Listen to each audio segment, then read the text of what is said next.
Energy. We keep saying that word over and over again, but do you know how exactly it works? Have you ever wondered what those funny flying thingies that come in different colors and sizes are? And did you ever hear a content creator mention that a certain character needs at least X amount of energy recharge? Hello YouTube, my name is Denyi, and if you answered yes to any of these questions, well, you're in luck, because in this video we're going to talk about how all of that works. Also, I'm going to share with you a crucial piece of information related to energy, which is going to improve your combat skills greatly later in this video. I do hope that we all know that energy is used to activate elemental bursts on our characters, and if not, well, how you know?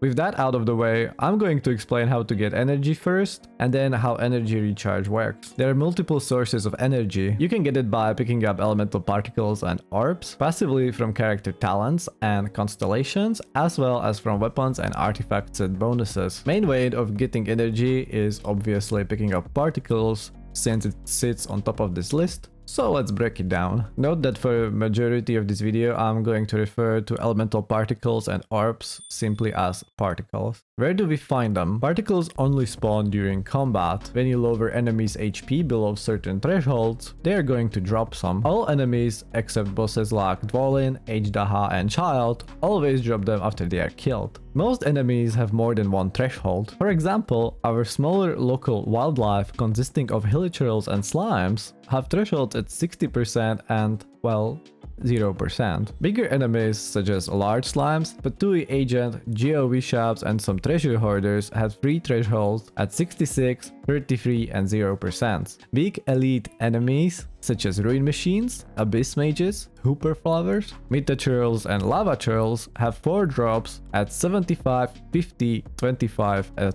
0%. Bigger enemies usually drop elemental orbs. You can distinguish orbs from particles based on their size, because orbs are much bigger. Also, it's important to mention that both orbs and particles can be either white, meaning neutral, or be charged with an element, in which case they're going to be that element's color.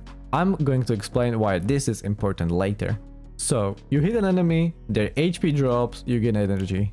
Easy. Elemental skills help this process greatly, since they not only help us lower enemies' HP faster, they also generate particles on their own after damaging said enemy. How many particles, you ask? Well, that is a tricky question. You see, each elemental skill spawns different amount. For example, Ember's Baron Bunny spawns 4 of them. Xingqiu's Photal Rain Screen 5. Some characters with hold versions of their skill can spawn different amounts based on variation used. Lisa is perfect example for this. When you tap E, you get nothing, but when you hold it and hit at least one enemy, you get 5. Some, like Zhongli Spiller, spawn 1 every once in a while, and some characters like Noel's Shield don't spawn any, unfortunately. Best way to find out is to try it for yourself or look it up on the internet. Critical hits with Favonius weapons also have a chance to spawn some. Why is all of this important? We already know that these particles give us energy. How much? Catching a white, neutral particle gives 2 energy to the active character. Catching an orb restores 6. If the particle or orb is of particular element, it's going to give 50% more energy for characters of the same element and 50% less energy for characters of different elements. For example, if Fischl's Oz generates an electro particle, it's going to give an active electro character 3 energy, while it's only going to give 1 energy to every other element.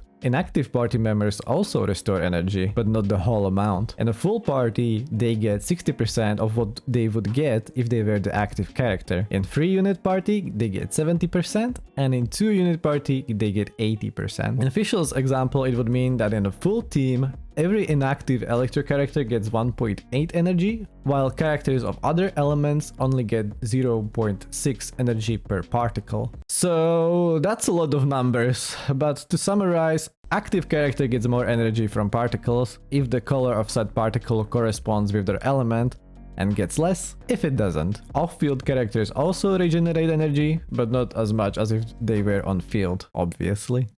What to take from this is, as you have already seen in the video, that just because a certain character spawn elemental particles does not necessarily mean that they are the ones that have to catch them as well. They can act as a battery, and it's perfectly fine, and in some cases recommended, to spawn particles with them and let your characters with high energy cost burst, like Jungling and Beidou, or those who can't spawn particles themselves, like Noel, pick them up. It's also very important to know that you can channel particles of different elements to your active character as well, even though it's not as efficient. With all of that out of the way, how does energy recharge work?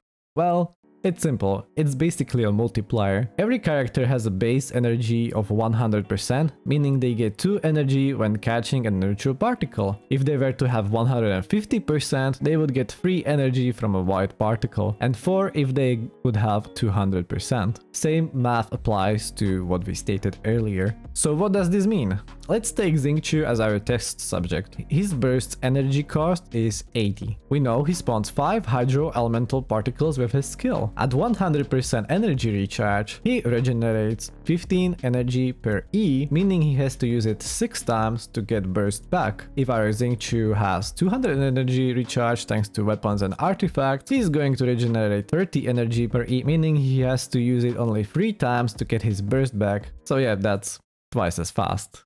It's simple, really. Congratulations! You now know what energy is, how to get it, how to use it efficiently, and what is energy recharge good for.